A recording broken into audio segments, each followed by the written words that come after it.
know about, but it's just a question of bringing some kind of an order, bringing some kind of a system. See, all of you are experienced, but at the same time, I have many clients who are probably more experienced than me in business. But all my clients are either startups or MSMEs or SMEs. So in spite of that, when I go and talk about the basics of business modeling and Canvas, a majority of them say, hey, this is something which, we don't do, or this is something which we are kind of aware of, but we don't do. And by just implementing, the basics, I've been able to, make a lot of difference to the client's business. So it may look very simple, it may look very basic, but basic things really make a difference. So we're going to talk about today about the business modeling and Canvas. So let me go to the next slide. Now, first of all, let me ask, it'll be a bit of a participative workshop, Kedar, right? A bit of it. Yes, Anirudha. So this is about me already. He has spoken about me, no need to go here. Now, the first thing is strategy and plan. Now, we use these two words quite interminglably. Some people use strategy, some people use plan. Can I ask this audience as to what is their understanding of strategy and plan? Are they same? Are they different? And anybody, I welcome it.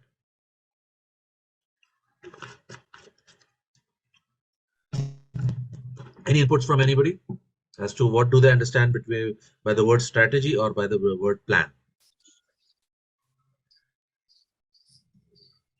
Yes, Vivek.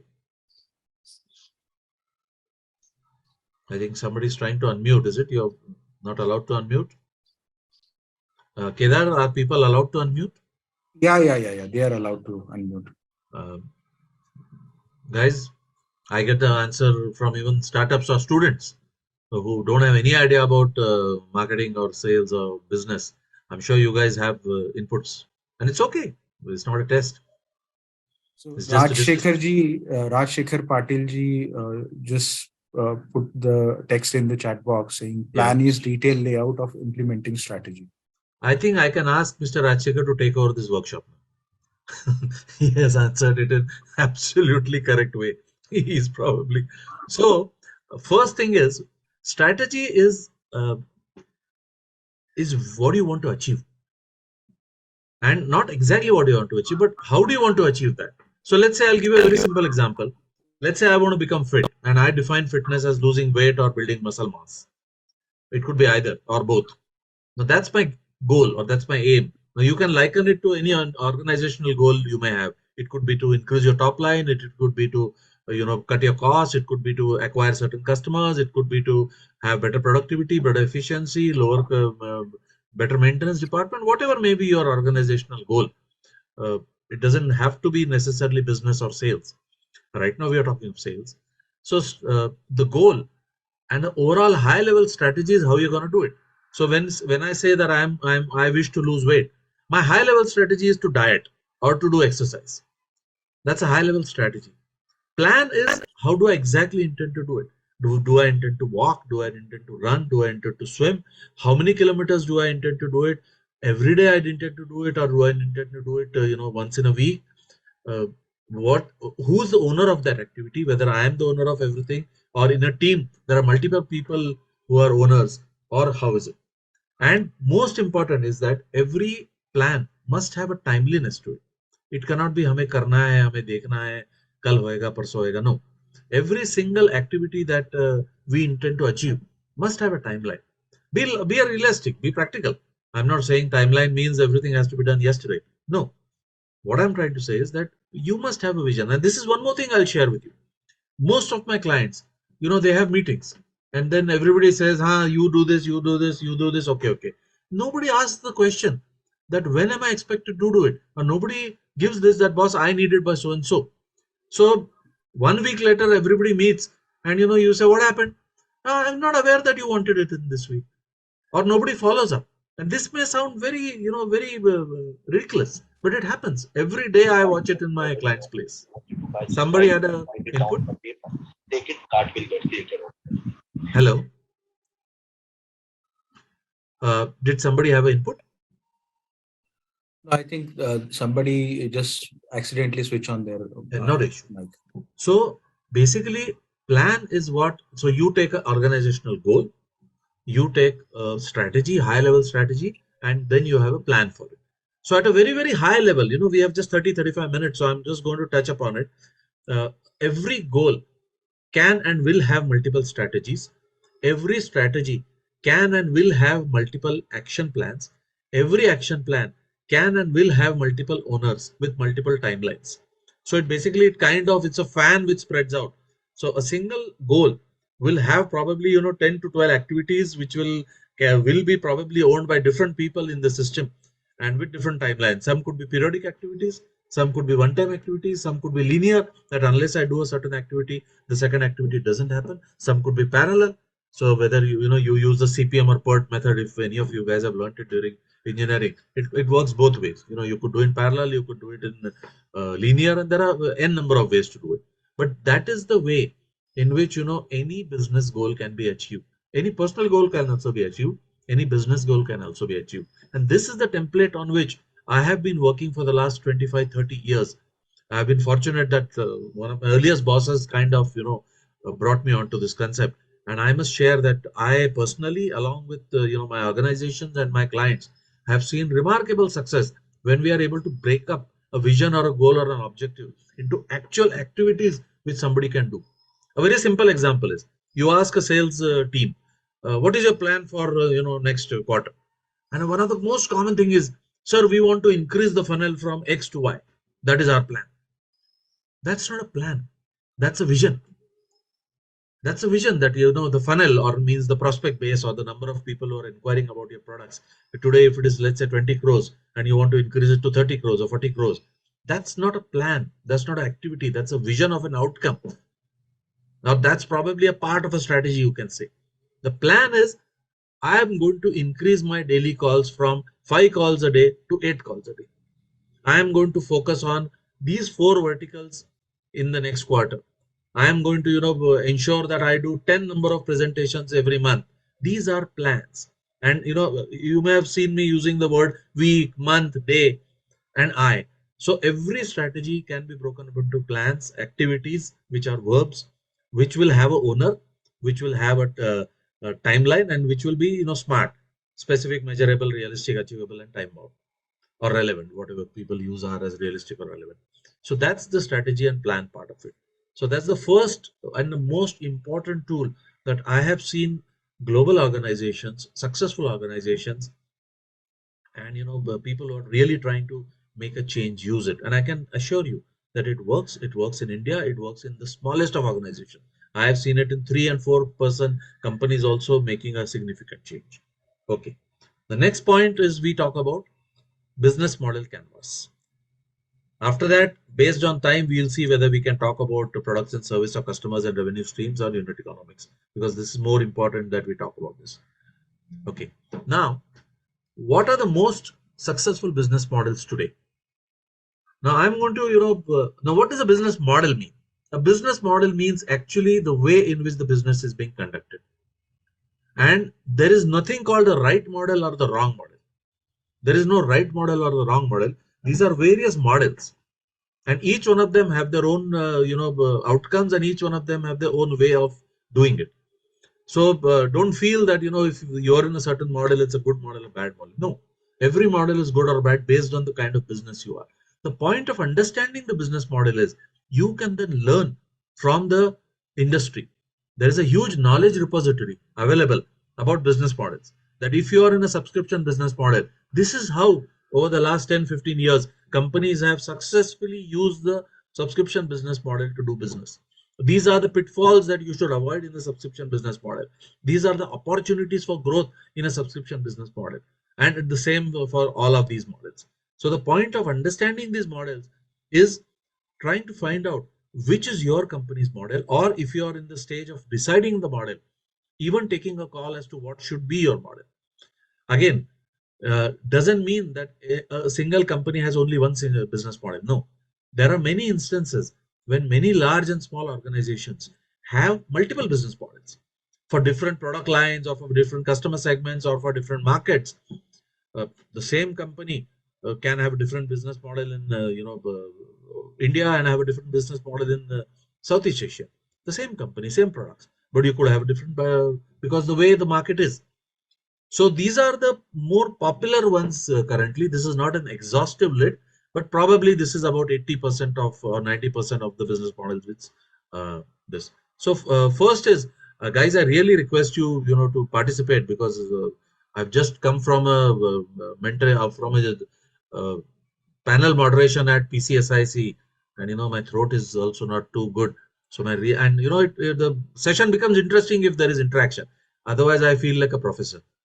So first one is subscription. Can somebody tell me what do they understand by a subscription? What is a subscription business model? And can someone give me some examples of a subscription business model?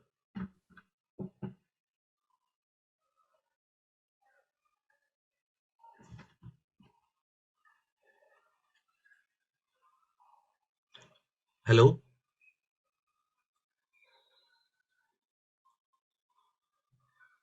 Okay, no problem. I'll tell you.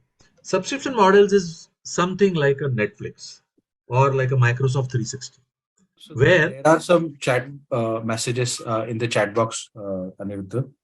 why people So are not finding it difficult to talk. It's easier to talk. It's difficult for me to conduct a workshop and keep on looking at chats. My request is if you can just talk, it becomes much easier. Yeah, they okay, all the slowly, examples are right. our SMEs slowly open up. That's what my If you experience is want, I so can far. do it in Marathi. I can do it in Hindi. Yesterday, you may have seen my LinkedIn. I have conducted a 2-hour session in Hindi for students of Bilaspur and Raipur and all that. I'm pretty good at Hindi also, and I'm obviously So Maharashtrian, so I can speak in English is Marathi. fine. It's just that people are little shy Hey, on the yaar, what shy? platform. Yaar? These are all MSME owners, yaar. Founders, and sir. I'm sure they're not shy. Okay, not an issue. But the examples So given are Vivek correct. Kadamji is saying Microsoft is a subscription model. Tata Sky is a subscription model. So those are the two chat Absolutely messages in the right. chat box. Absolutely right. So subscription models are the ones where the primarily 80% of the revenue of the company comes through subscriptions, which is pay as you use, as you call it, SaaS model, subscription model, cloud model. These are all. So what does it do? It ensures stickiness, because the probability of a person changing a subscription is low. Now, all of us subscribe to things. We subscribe to Netflix, we subscribe to Microsoft, we subscribe to Google Drive, we subscribe to OneDrive, Zoho. Ask yourself, how many times do you really go out and change a subscription? Even though it is easy. Theoretically, subscription models are easy. There is no, on-premise infrastructure. Changeover is quite simple. Newspaper, you're right. Govind Tapadia ji, you're right. Newspaper. So, the subscription model works on stickiness and better customer insights. You cannot have a subscription model unless you have deep customer insights. So whether it is Microsoft, whether it is Netflix, whether it is any other model, those don't work unless you understand the psyche of a large mass. You can't just create a business model or a subscription model for a very small microcosm of a base. You can't say that my subscription model works for 2% of the base. You will only get some percent of that 2%. You need to understand the psyche.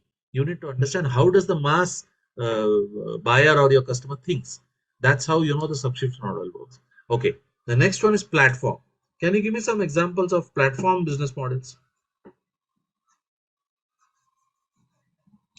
Fundamentally, platforms connect people with businesses or clients with businesses. Social media like Absolutely. Social media. Sujay Joshi, right? Thank you, Sujay. yes, thank you, sir. Thank you so much. And A very direct approach. yes. Amazon is right. Facebook is there. Airbnb is there. Uber is there. These are all platforms. India What Mart. does India Mart is there? Absolutely, India Mart is there. What do they do? What does Uber do? It basically takes a set of people who have excess, capacity in terms of space. They call it inventory in the hospitality world. I have a house, I have a room which I am not using. I want to make money. I go to Uber or to Airbnb, and I say, hey, this is my room is available. I am willing to give it for 5,000 rupees a day. And there is somebody else sitting on the other side saying, I want a room in Pune or wherever.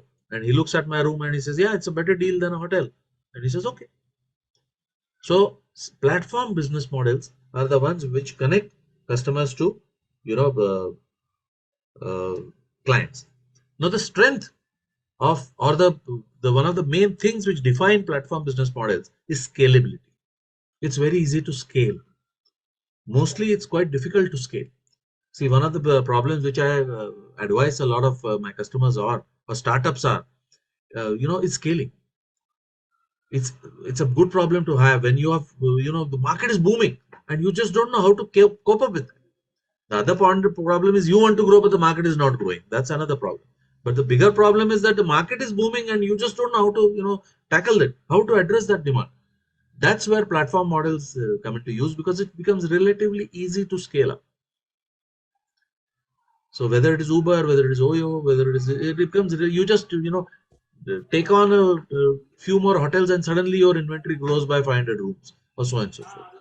Okay, the third is social or sociable business. Could you give me some examples of sociable business? Zoom, Excuse me? Zoom. Zoom may not be a right example. When I mean sociable, I mean which are value driven and where, the founder or the CEO credibility is out there. Founder or the CEO credibility is out there. If I say who's one of the most trusted businessmen in India, what would you say? Or Tata. business houses? Tata. Ratan Tata. Absolutely. This is the answer which I get for any workshop which I do, is Ratan Tata. There are others also, whether it is Mr. Murthy of Infosys, whether it is Mr. Premji of Wipro, or Ambani. Mr. Ambani. Yes, a lot of people trust him because he has Ajim created Premji. wealth. L&T. L&T, absolutely. So, correct examples, very, very correct examples. Now, this business model is basically driven around the founder, CEO credibility, where the person becomes bigger than the company in the people's mind.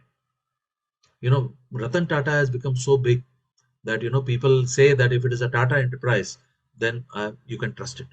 And that's a business model. It doesn't matter what you're doing. Tata does everything from, tea to steel. But generally speaking, Tata companies people like to trust. So that's a business model which Tatas have used. Employee focused. Which is this business model? Can you give me an example of an employee focused organization? I'll give an example. For people who are aware of worldwide, Google is considered as one of the best companies to work for as an employee. Google periodically for the years together, in any survey which is about employer friendly organizations, Google comes out in the top 1 or 2 or 3. So basically these are the ones who create a brand about culture, about comfort, and they attract the best talent. The best of the talent wants to work for Google because they have created that brand of being employee focused. It could be money, it could be work atmosphere, it could be work opportunities, it could be succession planning, it could be any number of factors which build up to creating an employee focused organization. So what the business is doing, it is saying, boss, let me get the best people and allow them to work to the best of their abilities, and I will be a successful company. And which Google is. So that is their business model, that I'm not going to really worry about my customers. I'm going to worry about bringing the best people in. Who will worry about my customers? Because they are the best. They understand their work, they are motivated, they are engaged, and they will ensure that they stay long, they will deliver, and they will continuously keep on, aiding the performance. So those are the employee focused companies. Partner centric. Could you give me an example? Nowadays, a lot of large companies outsource their work to partners. So from the people who are from telecom or technology domain, whether they are aware or not, I don't know. But Airtel or Jio or Vodafone, most of their processes, whether it is managing network in terms of towers, whether it is in managing people in terms of payroll, whether it is in terms of customer service, or whether it in terms of network rollouts, or IT or legal. Many and most of their functions are outsourced. They don't do it themselves. They believe their only key strength is in probably acquiring the right customers. So they focus all their energies on that, and they become very partner centric companies. They say, boss, I can't and I don't want to do everything that I have to do as an organization. Let me now look at partners and encourage them, and work in a win-win kind of arrangement where I share a little bit of the revenue that I would have got, and in return for that they give me the kind of service or kind of work that I would have to do, and it's a win-win. I see value in outsourcing it, they see value in taking it from me, and together we will address the customers better. So many a times, if you call up a customer service, you are aware of it. Many a times you get people. If you apply for a credit card to ICICI, somebody will come with a ICICI card, but you also know it that he or she is not an ICICI employee. They are some employee of a outsourced partner who's doing acquisitions. But it's okay. You are getting serviced. So that those are partner-centric organizations, or that's a partner-centric business model. The next is customer value. Can you give me some example of a customer centric business value?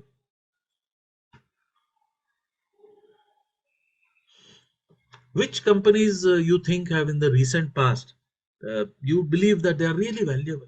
This really has made a difference. Absolutely right. Absolutely right. Somebody said, no, somebody said Amazon for earlier, but Amazon or Flipkart, or these are the companies which touch the customer, end user. They are the ones where you see genuine value. Now you are sitting at home, you want to buy something anywhere in India or over the world. If you want to buy something today, you can go on Amazon or Flipkart or Myntra or Snapdeal or wherever, and you can get the best of the thing delivered to you at your home with the most competitive rate, with multiple payment options. You can take EMI, you can pay on credit card, you can pay on GPay, UPI, whatever, fantastic value. So those are the customer organizations whose business model is, boss, let me understand exactly what my customer wants. Let me understand and create a value difference. Value, as you know, is utility divided by cost. Cost doesn't always have to be in money. It could be in money, it could be in time, it could be in effort. In itself, utility has no meaning. If I say, boss, I'm going to give you a great meal, come to my restaurant and I'll give you a fantastic meal, and you eat it and you say, wow, Anirudha, it's a great meal. And you go to any restaurant in Pune, you will normally pay 2,000-3,000 rupees for a family. And I say, please pay me 50,000 rupees. You'll suddenly feel that was the worst meal you ever had. Because there's no value in it. Value comes when you divide the utility or functionality by money, or by effort, or by time, or by multiple this. That is how value comes. So when you look at Amazon, there are multiple values which they are providing. They are providing comfort, they are providing convenience, they are providing comparable prices, competitive prices, they are providing immediate deliveries, they are providing returnability, they are providing payment options, they are providing the cashbacks and what have you. So these are value driven, this innovation focus. Can you give me the example of some innovation focused business models? Apple. Apple is a perfect answer. Apple is there, Tesla is there. Now, these organizations have said, boss, I am not really going to worry about how to sell and all that. I am going to create innovative products. Hatke. I'm going to create something which nobody really thinks of. Apple did that. Every year it comes out with something, and now Mr. Musk has taken on that mantle. He keeps on coming out with new and new things. Tesla was new, Twitter, he is now trying to make so many changes. Innovation. Innovation. Now, innovation, obviously, as you know, is doing things differently or doing different things. It could be both. So these organizations, primarily their business model is they create a culture. They attract people. They talk to such partners who are all about innovation. So that is their business model. If you, boss, I will create something which is innovative, and then the market will, ensure, obviously. Of course, while doing that innovation, it's not an academic innovation. They don't create something just for the heck of it, that it's something innovative. No, it has to have a market relevance. But rather than focusing on the customer, or rather than focusing on, when I mean focusing on the customer, rather than trying to sell to the customer, they say, I will make something which the customer will come and buy. That is why even today, the same mobile which you can get from Xiaomi, probably with better features, and if you go to buy an Apple, it'll be 5 or 10 times expensive. And there are still people, there are still crowds outside, Apple stores every time you launch a phone, and they're still stock out. So there's a market for innovation. There's a market for Hatke. So those are the company. Data driven. Some examples of data driven. A classic example. These are basically which keep on collecting and using data for improving customer experience, improving their. When I say customer experience, probably a few of you will say, "Yeah, I know what you're talking about." Which are the companies which keep on gathering data? Cambridge Analytics. Excuse me. Yes, Vivek. Cambridge Analytics. Cambridge Analytics. You're right. That was Devang, Yeah. right? YouTube. YouTube is right. A very classic example is Google. Google keeps on collecting data, and sometimes people get upset about it. About a year or two ago, if you remember, there was a big hue and cry about WhatsApp, collecting data, and everybody felt that they were going to listen to your and my chats or talks. And everybody kind of ran away from WhatsApp into Telegram and Signal. Now it's all gone. Even the people are back to WhatsApp because they realize कि कुछ नहीं, there's nothing to it. That's another matter. I don't want to get into it. Point is that there are organizations which say, I'll keep on collecting data and I will keep on using that data to do business better. I'll make insights better. Like, some guys get upset, but a lot of people love it. That if you start searching for something on Amazon, everything starts coming to you, whether it's on your mobile or it's on your browser, you start getting the, inputs about that. If you're searching for shoes, you will start getting shoes ad. If you're searching for that, that's AI. That's the data missing in. Some people look at it as an intrusive. That boss, am I being, forced to buy something, or am I being forced into a direction? But a huge mass of people welcome it, saying, hey, it's giving me what I want. It's saving me the trouble of searching all over the place. So data-driven organizations, they also have their own business models. They are very, it's tough. Somebody said big data. It's very difficult because there are consent issues. There is huge mass of data which comes in various ways, and you must have ways of going through it and creating logical business intelligence. So it is tough, not easy to become a data driven, but they're very successful. Data driven organizations also very successful. Last but not the least, tech savvy. Tech savvy and innovation focus are kind of, they mix with each other. But companies like Tesla, who are focused on technology. Technology is the actual application of technology. Innovation focus at times could become a little academic, but tech savvy companies are the ones which kind of focus on technology. Like Tesla, if you know all, it's a highly tech savvy company. Keeps on doing highly technical innovations and coming out with offerings which people love. People wait for the Tesla offerings in the US, and in India also there are many. So these are all the business models which work today. This is not exhaustive, like I said. This is not 100%. You guys can probably tell me 2 or 3 or 5 more, but this is what more or less is about 80-85% of the business models in the. You as an organization need to figure out where do you fit. And like I said in the beginning, it's not necessary that you will only have one business model. You could have a subscription based plus a social, or a platform based plus partner centric, or any such combination which goes with each other. Point is not that. It's not an exercise to say what it is. Point is to understand what you are and accordingly use the learnings of that segment to better your business. If you're an MSME founder or SME founder, and you're starting a new SME, or you're already running a new SME, or SME, and you want change, you want transformation, you want to grow multiple times, or there is succession planning happening in your organization, or you want to launch a new zone or a new geography or a new product or a new way of selling, whatever could be your objective as an organization. If you are able to identify what is your business model, and then there's a huge amount of, it's simple, it's what it's taught in MBA, it's science, that if you learn what has happened in the past, and you have a mechanism of predicting what's happening in the future, you are probably going to do it better than somebody who doesn't have that information or have that ability.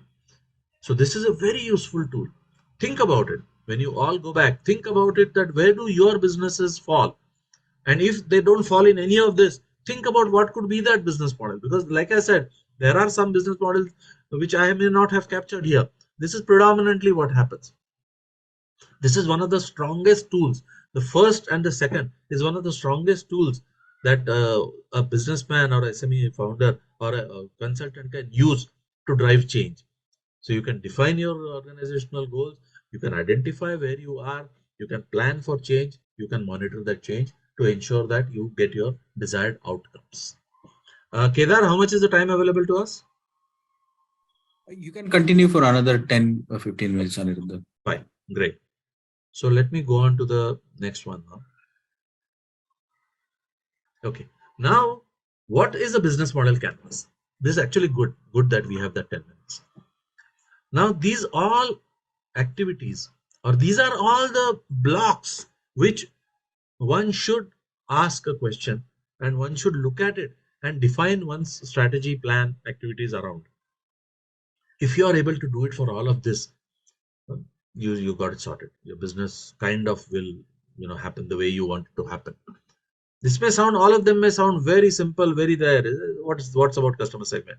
But no, a lot of companies, a lot of startups, a lot of SMEs don't really do this kind of a segmentation. They just are doing business. By just doing this, you can drive a lot of change. So what is the first thing? First thing is value proposition. You must ask yourselves, you must define what is your value proposition. So can somebody, we have talked about value. Can somebody give me an idea of what I mean by value proposition again?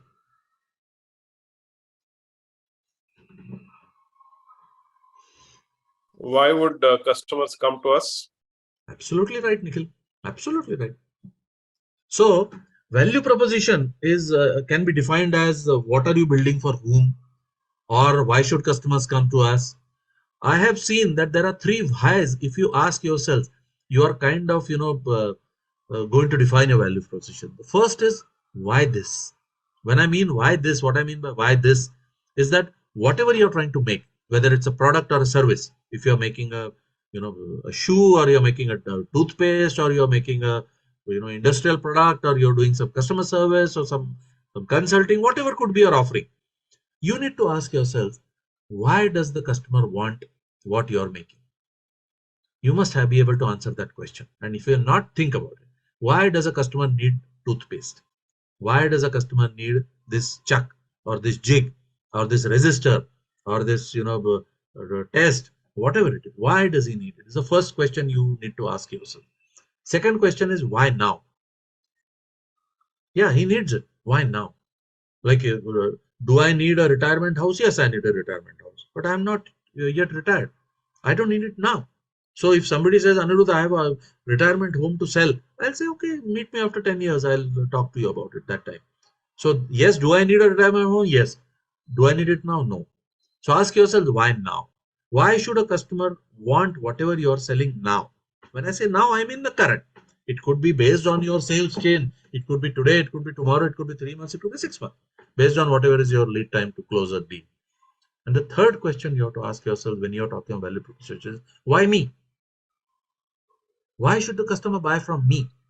So the first question you ask yourself, why should he buy what I'm trying to sell? Second is, why should he buy it now? And the third, which is the most important, why should he buy it from me? A customer may say, yes, I need, to buy resistors. Yes, I need it today because it's part of my industrial, part of my, I'm creating a HVAC solution, or I'm creating something to do with, condenser discharge or something like that. I need to buy a resistor. I need to buy it now. But I'll not buy it from you. I'll buy it from somebody else. You're not good enough. Your product is not good enough. Your pricing is not good enough. Your delivery is not good enough. Your customer service is not good enough, or n number of factors. So the value proposition is, if you are able to answer the three whys, why this, why now, why me, you have created a value proposition. The second one is customer segments. You need to know, who are your customers? Where are they? Who are the ones who are buying it? Whether it is geographic, it is demographic, any kind of segment. Why should a customer sitting in Chennai buy from you or South India buy from you? Who is that customer? Because the customer in Chennai may be different from the customer in North, or your offering to a certain vertical would be different from the same offering to a different another vertical. I'll give you an example. I had a software company and we were creating a reconciliation software which reconciled financial transaction. Now, if I was selling it to the banks, the end users themselves, I was selling it as a product. And if I was selling it to a partner, somebody who was going to sell it to them or build it as part of their solution, I was selling it as a service. So my customer segments are different. Same product, but my customer service segments are different, and my whole sales approach was different. My everything, my cycle was different. My revenue was different. My top line was different. My bottom line was different. My customer service different. So when you're doing a business, you need to understand who are your customer segments, the channels. How are you going to reach the customer? Nowadays, earlier it used to be only physical. Now it is virtual. If if 10 years ago you bought a Microsoft subscription, you got a CD with a product code written in it. You have to insert it into your laptop or whatever, and you upload your software. Today, no, there's no CD, nothing. All you do is download it, and then you, in some mail or some WhatsApp or some way, you get a product code, which you input it, and it starts working. That is a channel. So channel, whether it is for, mostly when you say channel, it is to do with how do you sell, how do you reach a customer. So you need to find out what are your customer channels through which you are reaching various channels. And mind you me, there are multiple channels for reaching the same customer. There are same channels for reaching the multiple customers, and there are multiple customers for reaching multiple customers, channels for reaching multiple customers. Many a times you may find that you're only using one channel, and when somebody just kind of says it, you'll say, hey, why? I never thought of it. And that's where value gets unlocked. Customer relationships. That's very important. You need to know who are your customer relationships. How do I get? How do I grow? How do I maintain? How do I prevent them from going? What do I do to ensure that my customers remain my own? Now, many SMEs, most of my SME clients, anywhere between 60 to 80% of their top line revenue comes from a limited set of steady customers. Most of them say, boss, 60 to 80% of my business comes from 10, 20, 50, 30 customers. Now, if I ask them, what are you doing to ensure that they remain? What are you doing that to ensure that they grow? And what do you remain that they don't go away? People have various thoughts, but they have not really put too much of thought into it. Many a times is, nahi, wo nahi jayega, boss, usko option nahi hai. Never think that they don't have an option. All customers always have an option. Try asking for a price rise. See what happens. They'll start threatening you, saying, wo bhi hai, wo bhi hai. Yes, a customer doesn't want to change because for him, the change is also as or probably more difficult than for you. Losing a customer is definitely bad, but for a customer, losing a supplier is equally bad, particularly about industrial products. So they are also not keen, but you can't take them for granted. So customer relationship management is a neglected part of most SME and SMEs. I'm not saying all of you do it, don't do it. I'm sure there are some amongst you do it well. But as a general example or a general finding, most SME or SMEs don't really focus on customer service or customer relationship management. And if they do, they have been doing the same thing for years. And now the customer's expectations are changed because they are getting different relationship from others. Others come to them and say, boss, are you getting this? Are you getting this? नहीं यार मेरे को कभी किसी ने बोला ही नहीं.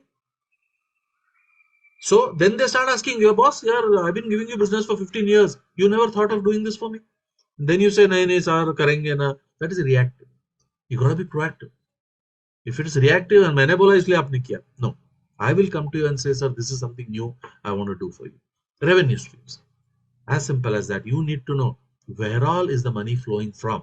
Study the business models. You may realize that there are, for the same business model, for the same customer, you are not tapping into some business models. You may be just getting regular revenue. You have never thought of using other revenue models like value-added services or extra premium services to get more revenue. And then you see somebody else doing it and you say, hey, why did I do it? So this is another area, where you can, when you do your business planning, you need to look at resources. This is one of the most important ones. Resources is whether it is finance, whether it is people, whether it is intellectual, physical, all are resources. Look at all the resources that you have or that you need for doing a business, whether it is today, tomorrow, or is a vision. I'm sure many of you who are founders do plan for future. I know it. My clients also plan. They build capacity which probably may not be needed in the next 1 year. But the window at times I have seen is too short. And that is why many a times, many MSME founders get caught on the back foot. Ki boss, I should have done this 2 years ago. Now that, requirement aa gaya market mein, I'm not ready. So that is something which you really need to, plan. Then one is, of course, partners. Look at who all can partner with you, whether it is a question of outsourcing, whether it is a question of vendors, suppliers, whether it is a question of sales and distribution partners. Look at each partner independently and always ensure that the deal is sweet. Always ensure that it's a win-win. Any deal which works on compulsion doesn't last. Either way, if you are forced by a customer to do something, you will look for a way out. If you are forcing the customer to be with you for whatever reason, the day that compulsion goes away, the customer is going to run away. Similarly with partners. Today you may be in a monopolistic situation and you may feel that partners have no option but to work for you. No. Tomorrow competition is around the corner. They will. So always look at. So partner management is a very, very strong and a big science. I see many people not focusing on it. Always ask yourselves that is my relationship with my partner a win-win for me and him? Win-win, of course, means for both. Ask yourself that question. Have sessions with your partners. Ask them, boss, is there something more you're expecting from this partnership? How do we grow together? Is there some area where you feel that we are not performing to your expectation? Do expectation management, do expectation alignment. But it is very important. Activities. Activities is nothing but identifying all the things that you do. So whether it is production, it is sales, it is finance, it sounds very hygiene, but it's something which you need to look at. Again, the study of business models tells you that there are certain ways of doing activities. There are certain ways of doing production.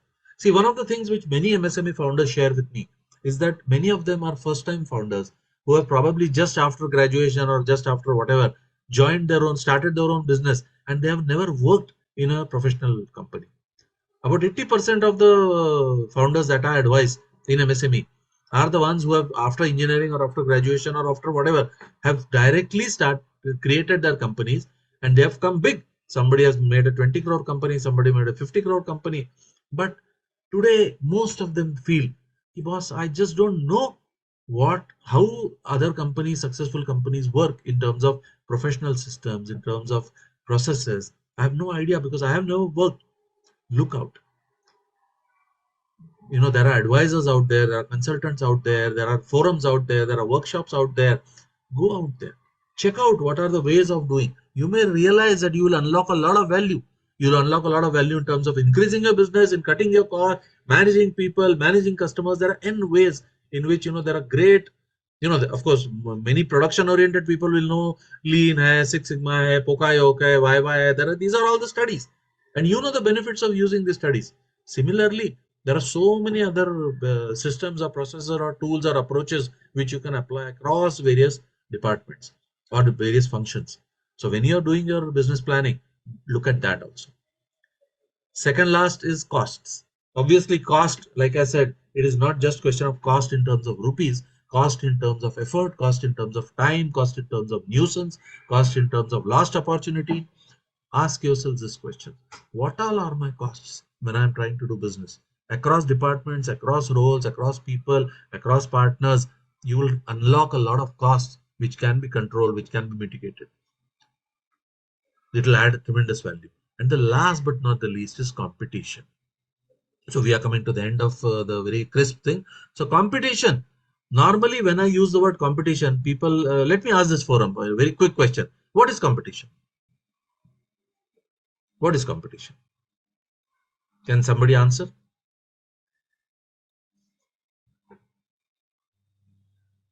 Anybody? Nikhil? Something Anyone who that can allows you to do the business. Okay, that's a good way of saying it. Any other input about what do you think is competition? Who is a competition to you? Anyone who is trying to take away what I want. That's a very good example. That's a very, very good example. You have kind of hit the nail on the head. See, normally when people use the word competition, they say somebody who's making what I'm making. That's true. If you are making, mobiles and somebody else is making mobiles, he's a competition because he's targeting your customer. But a lot of people don't consider competition with somebody who's taking away your customer. The rupee which would have come into your pocket has gone into his pocket. I'll give you a very simple example. Let's say you opened a fast food resort, a fast food, on main road, and you're doing good business. You're selling burgers, pizzas, samosas, everything. There's a guy who opens a shop next to you, and he's talking about, holistic healing. He's talking about yoga. He's talking about the bad effects of trans fats. He's talking about how to lose weight. Let me assure you, a significant percent of people who are thinking of walking into your shop or restaurant are going to look at it and say, boss, I'm making a mistake. Let me not eat this. Let me go and find out how to lose my weight. He is also your competition because the dollar or the rupee which would have come into your pocket has now gone into that yoga fellow's pocket.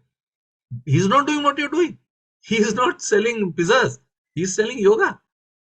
But your customer has not come to you and gone to him. The same thing happens with industrial products, with all kinds of products, all kinds of services. So when you look at competition, don't look at only the people or the companies which are doing what you're doing. Look at also where is your customer going? Is he coming to you? And if he is not coming to you, where is he going?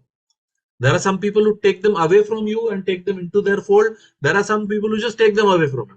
भटका दिया उसको, confuse कर दिया कि boss ये तो मत लो, मेरा लेना है मत लो, बट ये तो मत लो.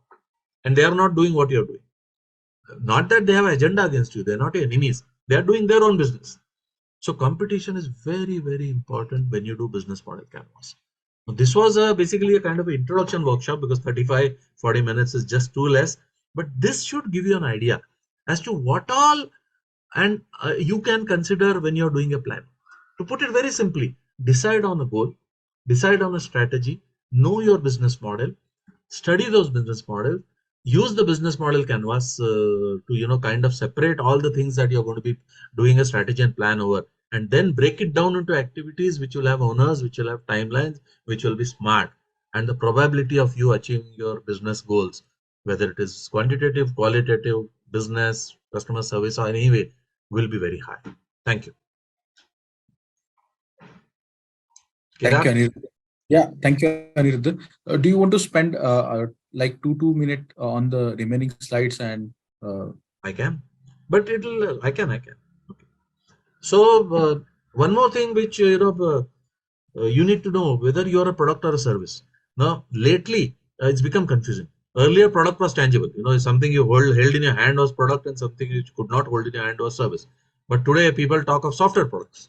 You can't hold them in your hand. So product versus service, because they behave differently. As companies they behave differently, as models they behave differently. So they need to be tangible. A product is normally need based and a service is relationship based. Products normally have perishability. They can क्या बोलते हैं उसको, number of years or number of days and it will go. Quantification. You can quantify a product. You cannot quantify a service.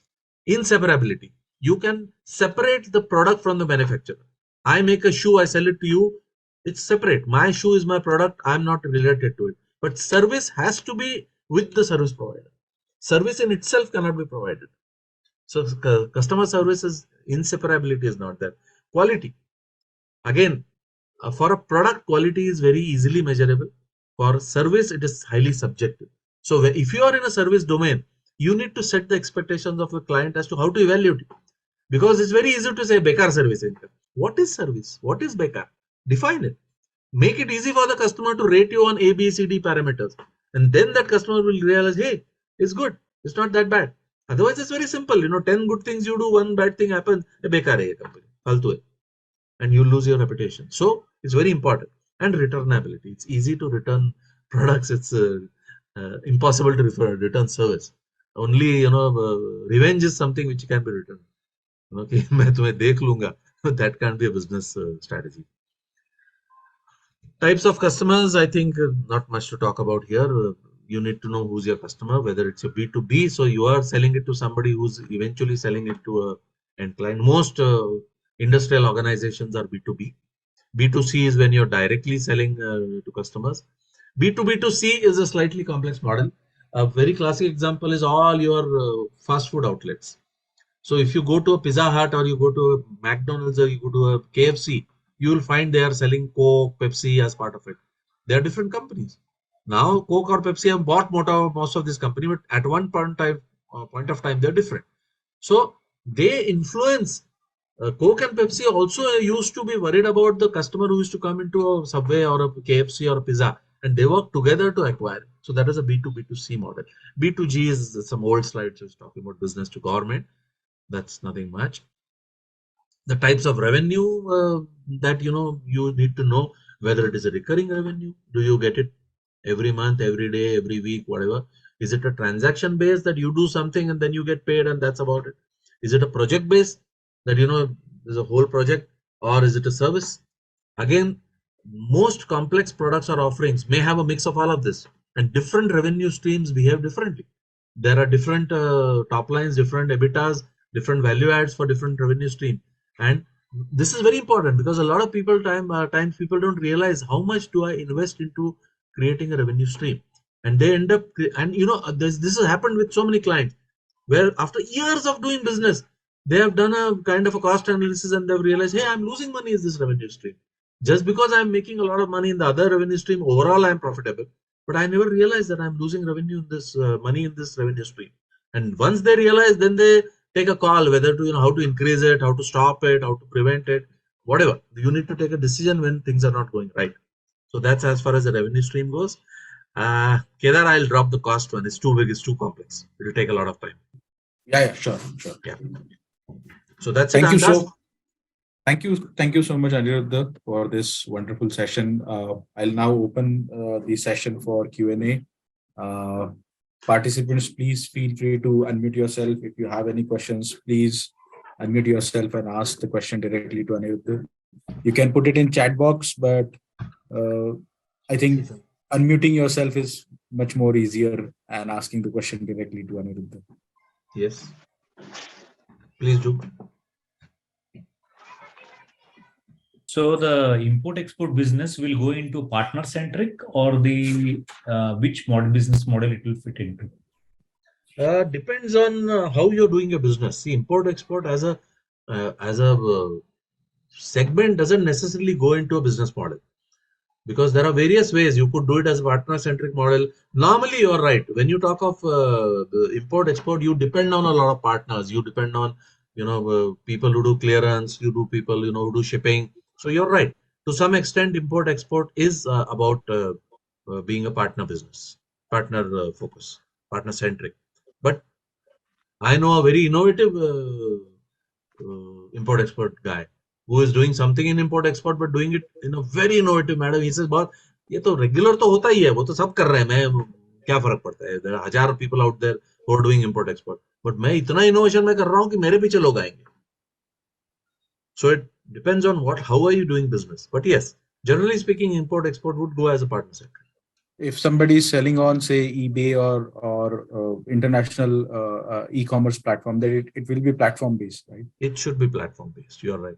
And platform based business, there's a lot of study done on it. So if you wish to make a transformation in your business or your client's business, I don't know what's your background, there's a lot of work happened, and you can refer to it, or you can I'm not the right person for export. I don't do much of export, but there are enough people who are expert in the platform business for export. People who sell on eBay, and they can really give you great inputs on how to replicate the success of others. Why recreate the wheel? Sir, Nikhil here. I have a small question. Yes, Nikhil. I work from the consulting services. That's what we do. Right. What we do with most of our clients is we first enter their business and do their basic fundamental business model. We kind of make a plan of how they are doing their business today. Right. A kind of a very infancy stage of a business model.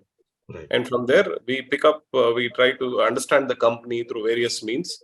It could be financial, it could be operations, it could be the revenue, and look at all these things and come back and propose to the customer saying that, okay, these are the strengths and weaknesses that we are seeing, and maybe the opportunities and threats are like this in comparison with the market, industry, and the competition, and come back and propose a new business model. Okay. This is how we have been doing. I just wanted to know your thoughts on that. I think it's a wonderful way of doing it, and it in line with what I said. And I recently there was a similar assessment exercise done by by Vadhwani for one of the clients for whom I am probably in the process of advising them soon. We are in the process of closing our deal, and I saw very high level assessment done along the lines that you said. So yes, it makes it brings out. It's like a diagnostic, right? What is the assessment? It brings out what are the pain or the opportunity areas, and then once you know it, you can apply this strategy, plan, business modeling approach, and then decide on actually who's going to do what. It boils down to somebody doing something, right? You can't make an omelette without breaking eggs, so somebody has to do something. करना ऐसे तो होना नहीं वाला है. So what you said makes absolutely sense. Do a very deep assessment, find out where you are, define where you want to go, and then use a model like a strategy and plan or business modeling exercise or business canvas to work out what are the priority areas. And again, one of the things which I suggest to most people is don't try to do too many things at the same time. ये भी करना है, वो भी करना है, नहीं. Identify top 1, 2, 3 max things that you need to work on, make a change. Because it's bell curving, right? You bring that under the thing, then work on the next two problems. If you try to work on everything, nothing will happen. So yes, I support you on what you say. Absolutely the right approach to do it. That's my own approach too. Okay, great. Thank you, sir. Welcome. Mr. Anirudha, this is quite an exhaustive topic. Yes. Would you conduct a elongated version of it? Yes. Because we need to be explained with every point with a case study. So Absolutely. with the real example, only then it will imbibe into our mind. Absolutely. And this in one session it will not be, it's quite a very, very, very deep thinking process. So how do I go about, sir? Yes, you're right. And it is today, like I said in the beginning, it's just an introduction. And I'm very happy to share with you that Vadhwani is planning some very, very deep dive sessions. Probably Kedar will talk to you at the right time. I can tell you just now only one thing, that Vadhwani is planning some very deep dive sessions exactly along the lines of how to create growth, how to drive growth, how to create markets, products. And that will be 6 hours, 8 hours, 12 hours kind of sessions with people like me and others who are similarly or more qualified. So probably you will see great value. So I only request you to wait for that. Okay, even if it is offline, it is fine. We can travel and we can, it is very, very serious. Right. So nice of you, Mohan. Kedar, right? Correct? Yeah. So, Mr. Mohan, it will be in both format. It will be face-to-face as well as in a virtual mode. And as you pointed out, there will be case studies for each of the concepts. So we will have concept, then we will have case studies, and we will also have growth checklists. As Anirudha just mentioned, that you need to also see where you are standing currently, right? On those concepts. So there will be checklists also at each point of time. So you will have multiple checklists. So end of the session, you will actually know what are the 3 to 5 priority areas for you to improve your business performance. Okay. Right. We expect for it. Okay. Thank you. Anyone else? Any other question? So let's wait for another 30 seconds. If there is no question, then we'll... Sir, Nikhil again. Yes, Nikhil. Until now, the kind of business modeling that I have tried to work on has never focused on the competition part. Okay. And we have only looked at ourselves, and we only have looked at, how do we want to be, say, in few years down the line. Right. Okay. And competition is anyway, we look at competition separately. But now bringing in competition as a part of the business model is something that I am a little bit not so clear. Can you just throw some light on that? How we can adapt that in the business model? So basically, you look at it in two ways as to what are they doing similar to you or different from you, and how is the customer seeing them as a value?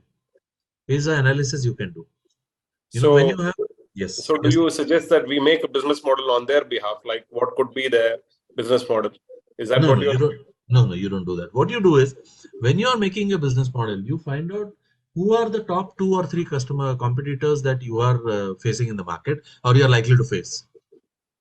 And then you find out that what are they doing like you, what are they doing different from you, why are they doing what they are doing different, and how is the customer perceiving it as an value differential, because eventually it boils down to some kind of a premium which the customer is then willing to pay, either in terms of a rate premium or in terms of a decision premium, that he says if both are equal, because of this reason I'm going to place my order on somebody else.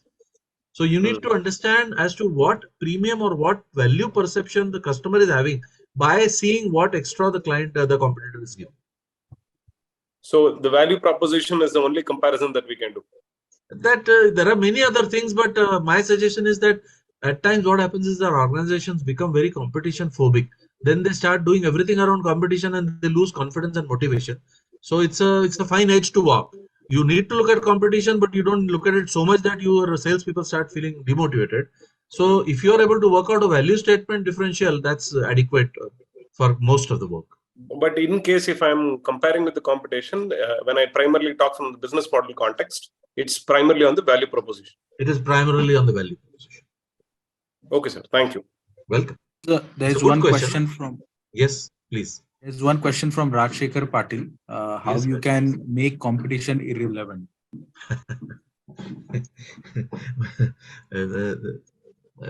I'm sorry to say, but you can't make competition, because you can make a certain entity irrelevant. You can make a certain entity irrelevant. If you are competing with a company B, you can make that company B irrelevant. But once that company B becomes irrelevant, a company C takes this place of company B. And again, so competition is a fact of life. You got to live with it. You got to accept it. And you have to only ensure that, your business goals are in line with your expectations. So you can't make competition irrelevant. You can make a company irrelevant. You can choke them, you can do a price war, you can do a quality war, you can do a people you can take from there, you can go to do a, then that company may die, saying, nahi jam raha dhanda. But that space will be occupied by somebody. Competition is a fact of life. So all you need to do is you need to ensure that are you value positive to your target customer or not. That's all.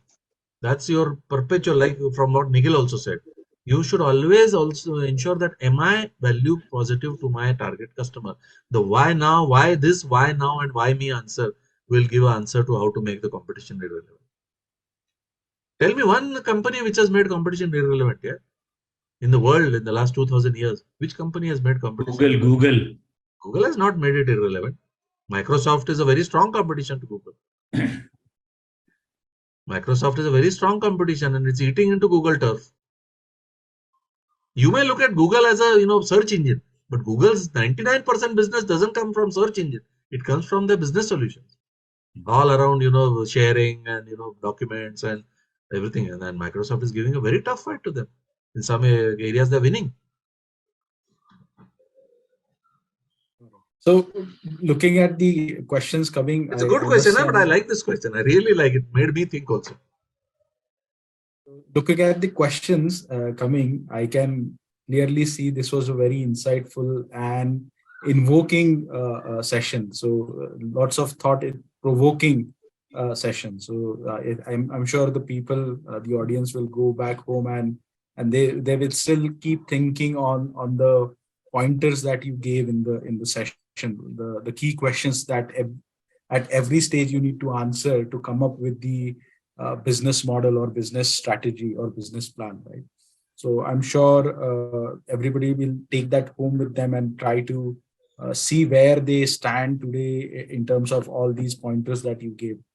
So thank you, Anirudha. Thank you very much. I just want to mention that Anirudha is there on the community platform. So any questions, any doubt, if you still have, you can reach out to Anirudha on platform. You can also reach out to him on LinkedIn. Anirudha, if you want to share your phone number, that is also fine. You can just put it down in the chat box or no issues. I'll also share my LinkedIn profile. I strongly suggest everybody get connected on LinkedIn. It's a fantastic platform for business. Fantastic. You may use it today, maybe after 2 years. It's a fantastic program platform. Get connected with as many relevant people as you can. I'll put it right now. See if it makes sense to you. And also put my there's a chat option also on the platform, so you can directly chat with Anirudha on the Wadhwani Advantage community platform as well. So there are some Just feedback. give me a minute also. to put my. I'll just put it. There are a couple of feedbacks also, Anirudha, in chat box. Yeah. So Nikhil ji is saying, Anirudha sir, huge credit to you for sharing your experience and knowledge. So nice of you, Nikhil. Raj Shekhar ji also said it's a very insightful session. So that's so kind of them. I have put my LinkedIn profile and my WhatsApp number. Please do message me. My request is to message me because all of us are busy, and I'll assure you that I will talk to you if you want me to talk to you. We'll fix up a convenient time, and do get connected to me on LinkedIn. We can always help each other. I've seen tremendous value of LinkedIn. I also want to mention that we do have another session from Anirudha coming up in the month of January. So on 6th January, there is another session which is key account management. Yes. So please do attend the next session from Anirudha as well. I'm sure it is also going to be as interesting as this one. Thank you. So yeah, thank you that should once be again. interesting. That's a little more in detail about how exactly to do key account management. So anybody who's looking at B2B business key account should attend that. Yeah, thank you, Kedar. Thank you, everybody. Thank you. Thank you very much, Anirudha, for spending this valuable time with us. And thank you to all the participants for joining. And we look forward to seeing you in the other sessions as well. Sure. Thank you.